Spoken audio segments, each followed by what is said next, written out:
So this is going to be a little bit different. Most of the major work on the Seeburg SS-160 is pretty well done. I got the new fluorescent lights installed, and the ballasts came right up, kicked on, and the set looks nice. It's being polished up by the owner. But one of the things I wanted to fiddle with was the display. Now the SS-160 is called the Seeburg Stereo Showcase. Or I guess there's a lot more S's in there for solid state and all that crap. But part of the glamour of this particular model is that it has a movable three-position rack built into the top half of the unit that's intended to display 45 record albums, or album covers. And one side simply has an anodized aluminum sheet with a bunch of people dancing, the standard print that's on the sides of the jukebox's lower half. But every 22 seconds, this motor assembly here is designed to cam the entire assembly over 1/3 to show off a rack of albums that are in the machine, and then another 22 seconds go by, it slips to the next set, and then 22 seconds slip by and it goes back to default. Problem is, from the first day I started working on this thing, all we ever got out of this was the hum that the motor itself seemed to be running. That's about it. If the motor was stuck, it would have overloaded and it would have popped a fuse, or it would have just gone up in smoke. However, I know it at least is running because the cam for this guy I noticed would jitter every so often, like it was trying to move the mechanism but just couldn't quite make it. So what I'm going to try to do is disassemble this thing and basically get it cleaned up and working, because judging from the feel of some of these parts, I really don't think it wants to. So you can see the way it's supposed to go is this guy swings around here. Let me get to the open side, tips a cam, spins that, and then there we go. The round portion keeps it locked, but there is either a part that is slipping on the motor shaft or something, and I want to get this all apart and clean it and re-lubricate it.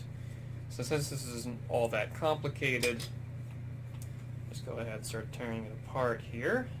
This is actually a bit of a pain in the butt to actually remove from the machine.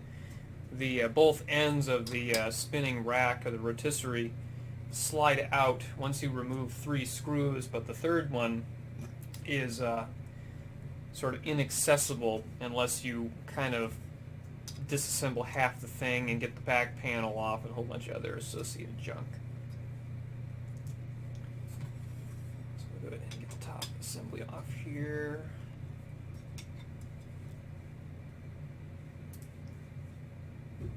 Let's see, got all 4 of those. This just lifts clean off. Everything's held on with E-clips, so that should be very easy to work with. And honestly, this section here probably doesn't need a whole lot. The main problem I see is the fact that this is geared up rather than geared down. So this motor assembly right here has to have a ludicrous amount of torque, otherwise this thing is never going to go anywhere. And let's see, if we try spinning this, the shaft does move with the little puck there, and I'm probably going to have to hook it up to power just to make sure that everything is working the way it should. It also looks like the motor comes off if we just remove this bracket here.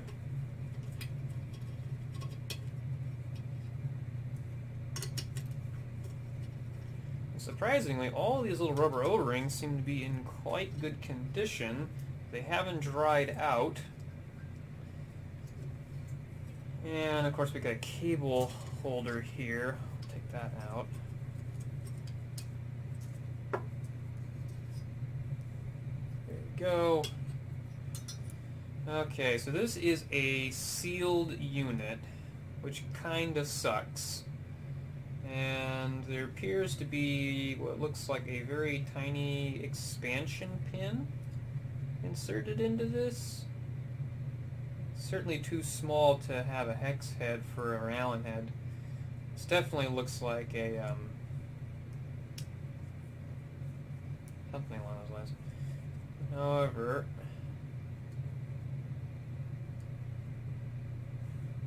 want to do... I really don't want to drive that pin out, because if I damage this piece of plastic, there's no going back. I probably can't get another one. So I'm going to grab my isolation transformer, hook this thing up, and make sure that this section is actually rotating all the way. And if it isn't, then we have a problem. Alright, so yeah, as you can probably see, this little guy seems to be moving along pretty decently, and also doesn't seem... Okay. See, it looks like, if I had to wager a guess, there might be some sort of a clutch in there to prevent it from taking on too much strain. And I'm guessing that's probably what's keeping it from making it through a full rotation. So the only real hope we have of actually getting this thing to work the way it should, providing there's not something in there that is absolutely critical, is to get this mechanism apart, get it cleaned, and get everything lubricated so that it is absolutely as free rotationally as it possibly can be. Because although this doesn't feel bad, the whole act of going through this right here feels incredibly stiff. And it really shouldn't be. So we need to get this, these are all plastic here, we need to get all of these out, and we'll just let that go through its motions. Probably is not a bad thing for it.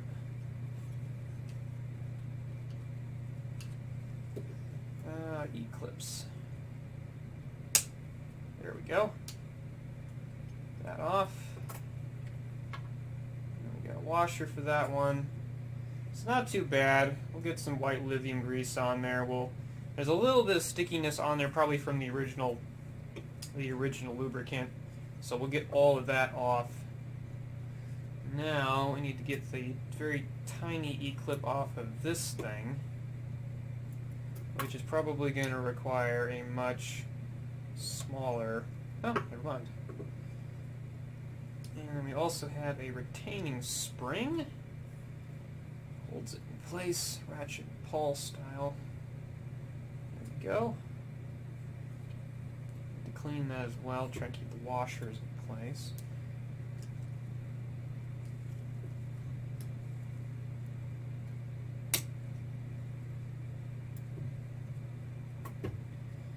A little bit of rust on here. It's obviously, ooh, that has quite the stack of washers on top of it.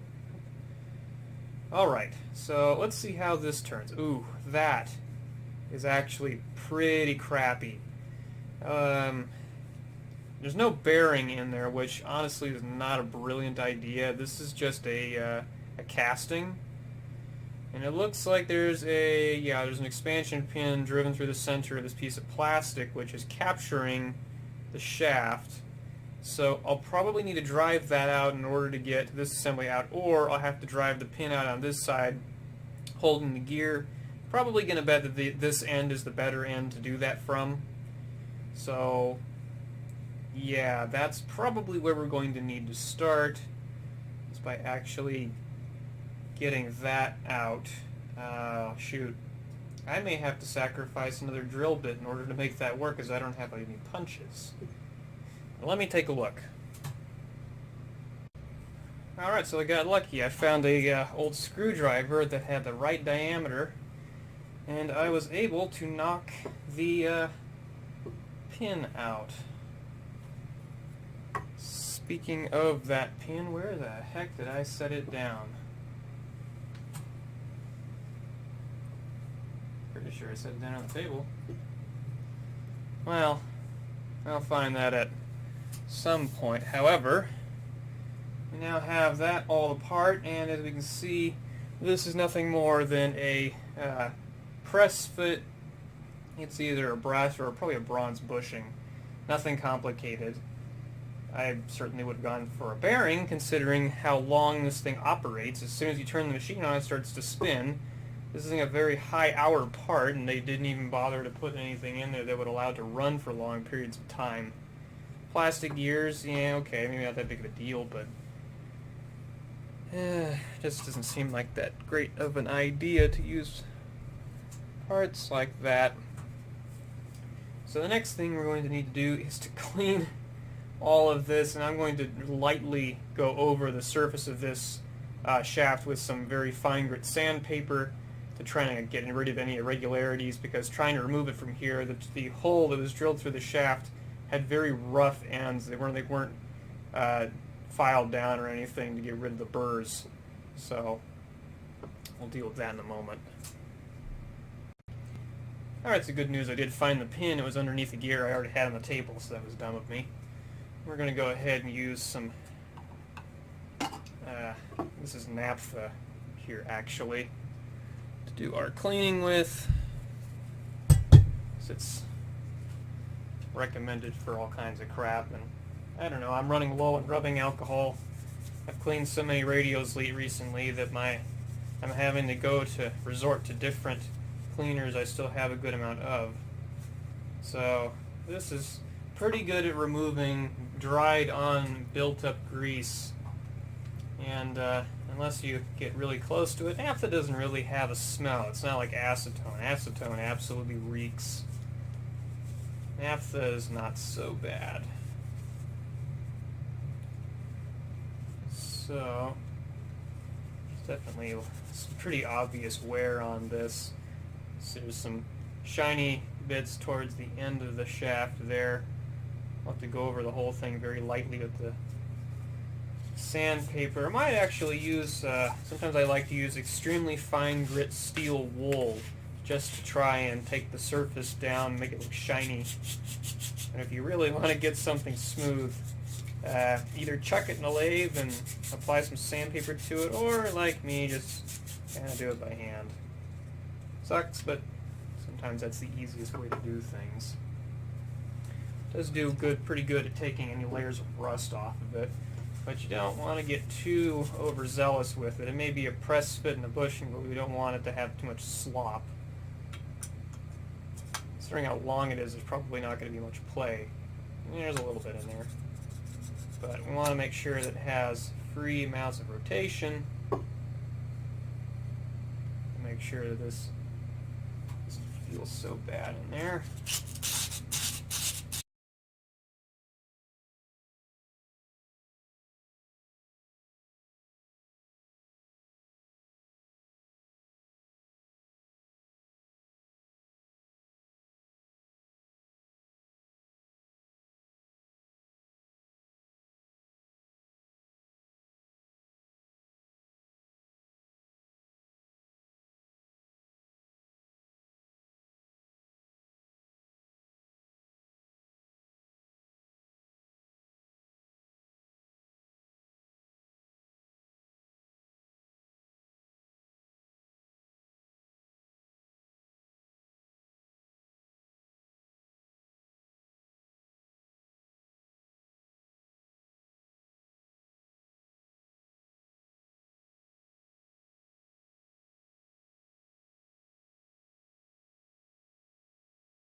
Well, upon further review of the schematic, there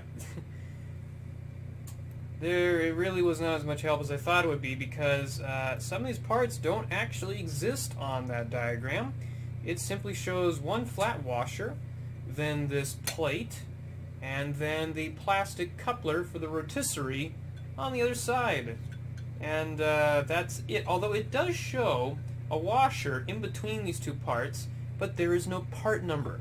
And I really hate that sort of crap. It's really hard to do reassembly stuff if you don't provide people with the necessary information. But I do remember there being spring force on this. So what we're just going to go ahead and do is we're going to sandwich this thing between two washers, because that's what I'm used to doing. Stuff like this, and then we're going to go ahead and drop this back in there. Whoop, too far, come back. And then once we get this pressed back together in the right spot, we'll go ahead and we'll put the pin back in. Oh, actually that will not work actually, because this has to fit in through the top of that, so all of this junk, more than likely, has to fit down there.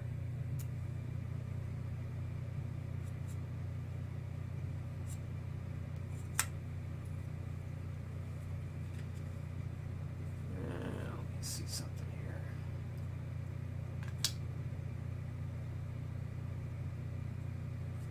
Just gotta make sure I'm not forgetting anything.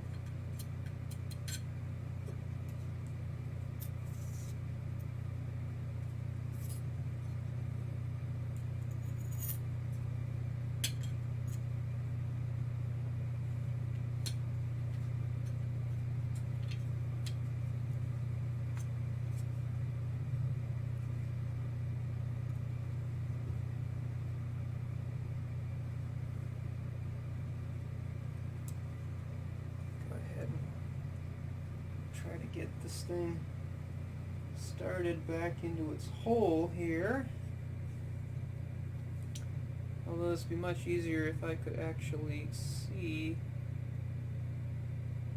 Yeah, hole's right there.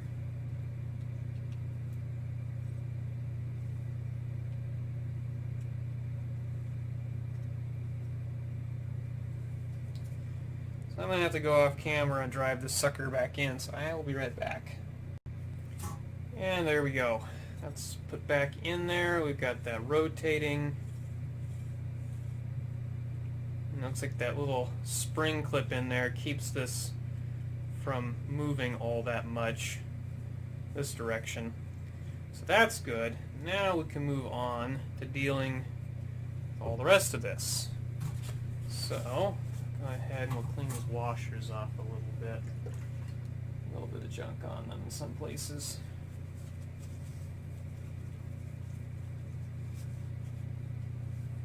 They're very thin as well. Nice if I had something to set this on. I'll just use that.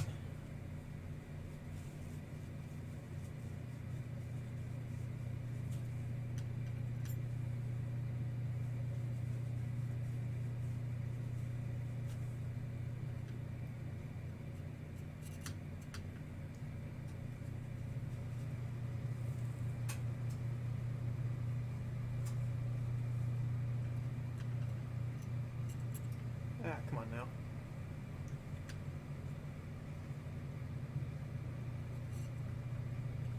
Go. I'm going to borrow my one last Q-tip here so that I can swab the insides of these, get the junk out of them. Last thing I want is to go putting fresh grease in somewhere. Still got the old grease in it. Now we can go ahead and we can stick some fresh stuff in there. Just gotta remember which one of these is supposed to have this. So every one of these posts is closest. That guy right there would be closest.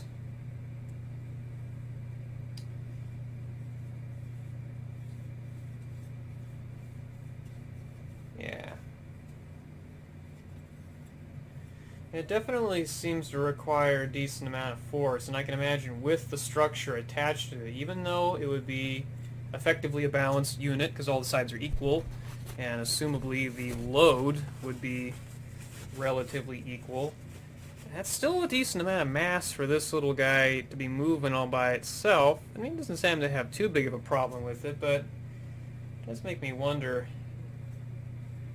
you know, why they didn't try a slightly more direct method. I guess they didn't want the whole system to break. Well, didn't want it to break. Probably should have put a better motor in it or something. Alright. Get that installed again.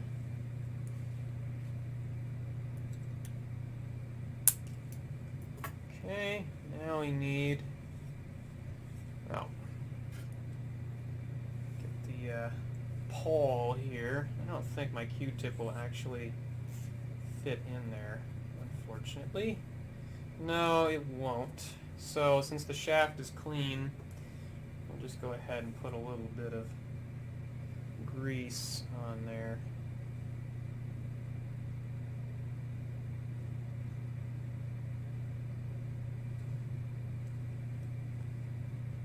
And then stick it back on.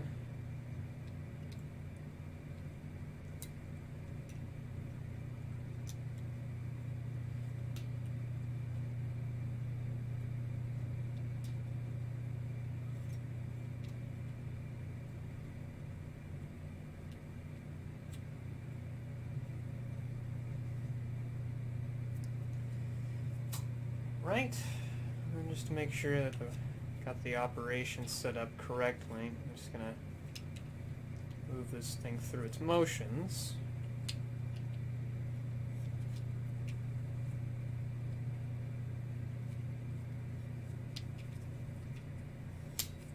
Yeah.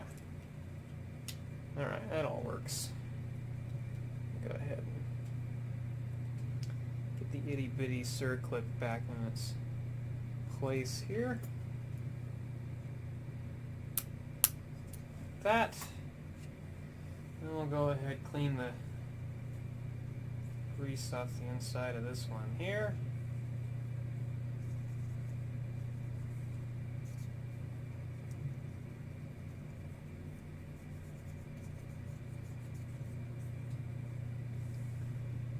Go ahead and put a little grease on this bad boy. There we go.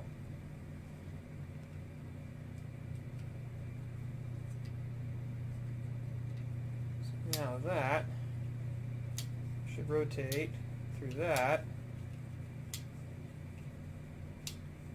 without much trouble.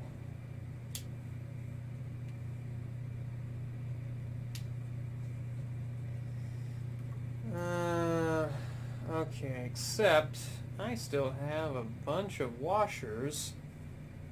Why on earth is that? Ah, because this is supposed to sit up a little higher, apparently.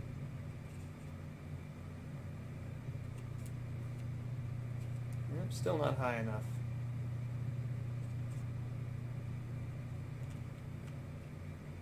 Yeah, there we go.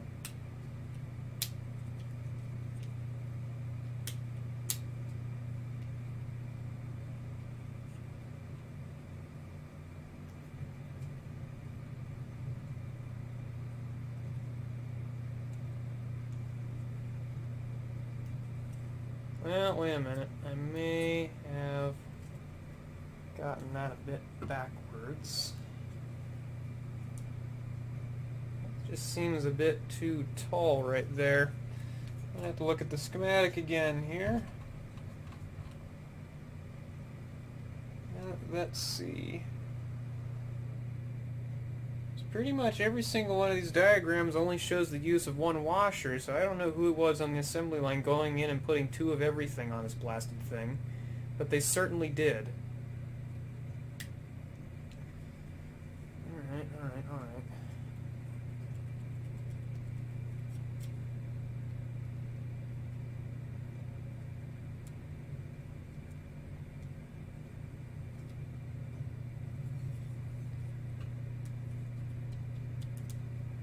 see this gear right here has a little bit of extra play. So that's right. This one was one of the ones that actually had a spare washer on it.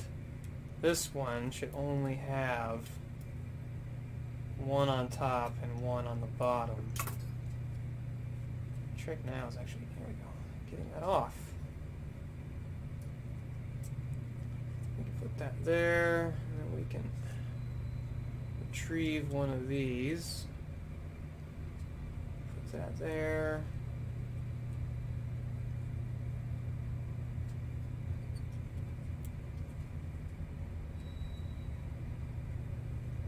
Except that no, we can't because that's too thick now. Oh, that is really obnoxious. This disc actually looks like two washers stuck together. Who would have thought?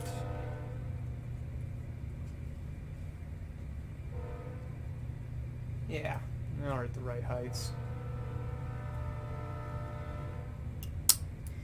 Sometimes not making a diagram of how things go together is a learning exercise for figuring out how things are supposed to go together once everything lines up exactly the way it ought to.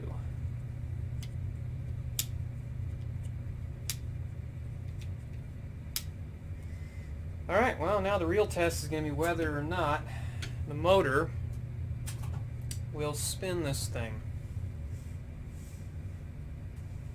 We're going to go ahead and disconnect the motor from that, and we're going to go ahead, ooh, this thing gets warm. X. We're going to go ahead and set it back down inside its home.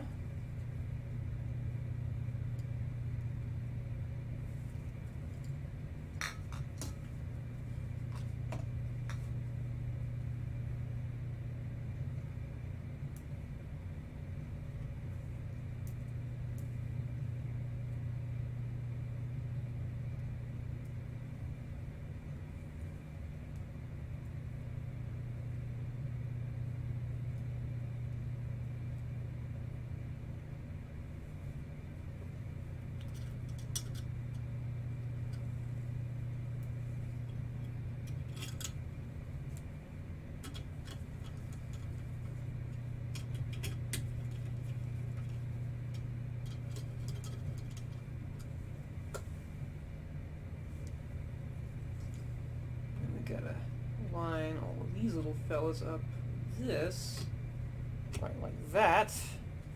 Now that's back on there. Let's plug it in and see if it spins. Alright, let's move in the assembly. Let's see what we get.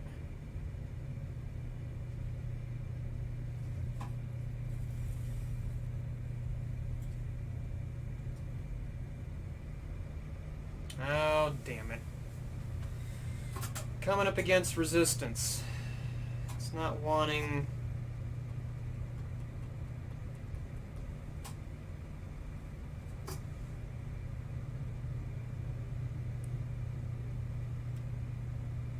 Alright, so we had to give it a little bit of help. Try rotating it on its side, seeing if we get better results here. So this thing's going to have to deal with a fair amount of force.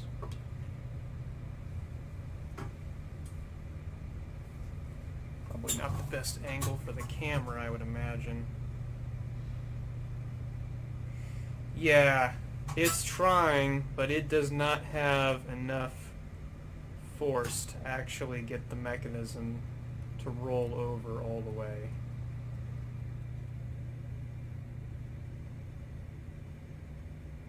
Not quite, anyway.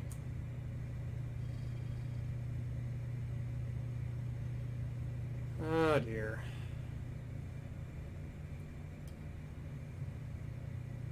Well, that is disappointing. Because as much as I'd like to be, well, I might be able to disassemble the top half of the motor, but it's the pin that holds that in place is very, very, very small.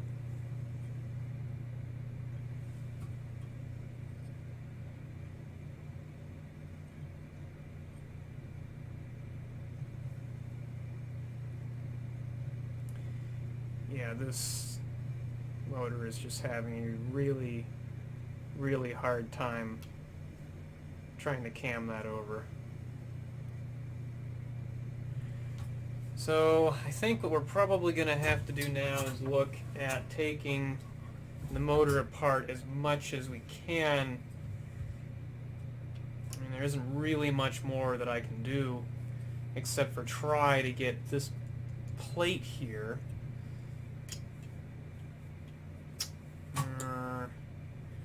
Yeah, because in order to take this apart, I need to get this off and take off those two screws.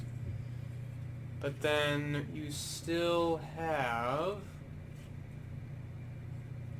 what looks to be an entirely sealed system.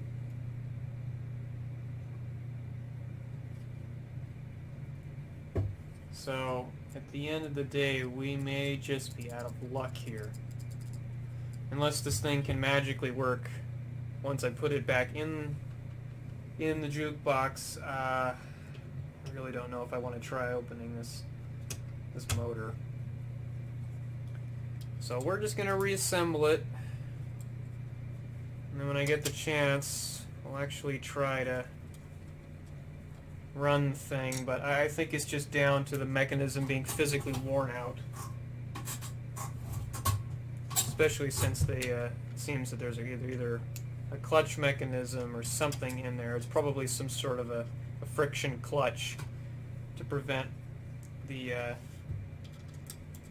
motor from trying to rotate the rotisserie if there's like someone has their hand in it or something, or or something like an album drops out of the window and gets stuck up against the glass.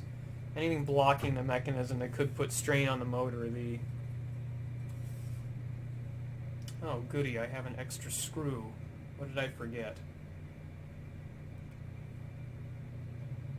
Huh. That's weird.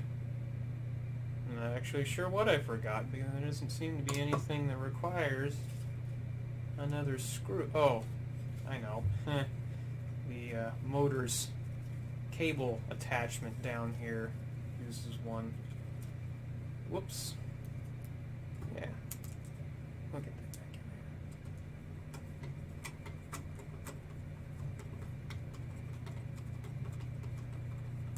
there. Yeah, sometimes doing repairs like this is an effort and futility when you're working on it, it's just so blasted worn out that there's nothing much you can do. I hate coming up against things like that, but it is simply a reality of this sort of work. See what I can do, but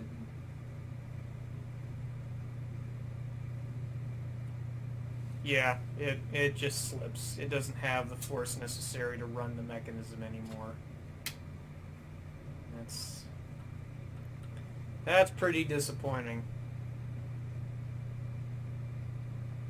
What really sucks is I probably couldn't get another one of these if I wanted to try. I would have to gut another working machine, and even then, there's the motor on that is probably getting just as worn out as the motor on this one. So it may just be they have to load it and then just disconnect the motor and leave it in situ and just have it be a static display. Happens. Try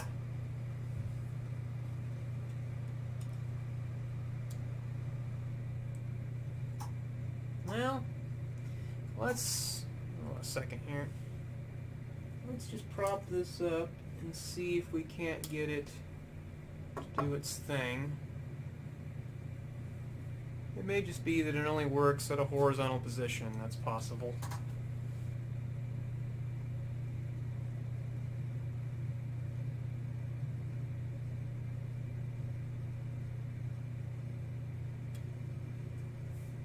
Alright, well, who knows, there may be hope for this.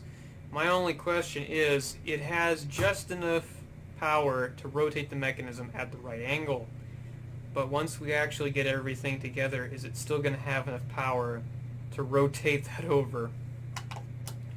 because while the assembly is made of aluminum, it is almost 4 feet long, or 3 feet long, actually.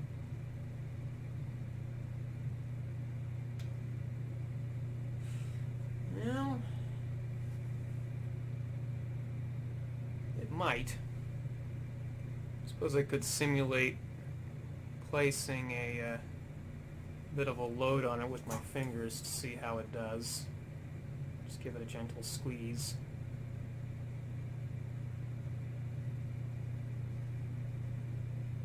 Yeah, if I so much as put a tiny amount of force on that, it'll jam it.